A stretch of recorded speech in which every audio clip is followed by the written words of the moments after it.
You may be thinking, why should I get life insurance if I have enough money in the bank to cover my final expenses? Well, I want to give you 5 quick reasons why you should still get life insurance even if you do have money in the bank to cover those expenses. Reason number one, it gives your family a peace of mind knowing that your final expenses are covered without having to tap into the family savings account. Number two, think about how long it takes you to actually build a savings. It could be 20, 30 years, your entire life. And then to have all that money just drained because you don't have a policy that actually will cover those expenses.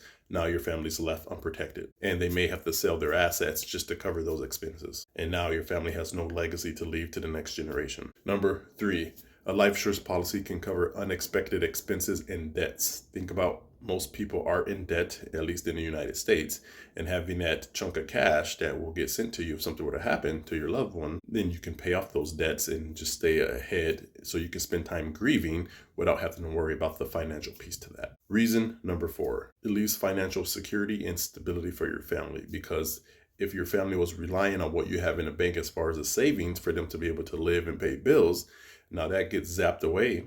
Now they have nothing. And now instead of just being able to grieve, now they have to worry about the financial piece, which causes more stress and anxiety and depression and all kinds of unnecessary emotions. And reason number five, you do leave a legacy or inheritance to the next generation, because yes, you have the money in a bank that can be used for other things. Now the final expense piece, which is a policy, pay your final expenses. You may have money left over with that. So now you have your savings and a little bit left over that you can leave to the next generation. So now they can, once they're finished grieving, right? Because there's nothing you can really do about the grieving piece. Once they finish grieving, now they can move on and be able to use that money for paying bills and just living. So those are the 5 reasons why you should still get life insurance, even though you may have enough money in the bank. Go ahead and comment life insurance in the comments below, and let's set up a chat so we can get you set up with some insurance to keep your family protected in times of need.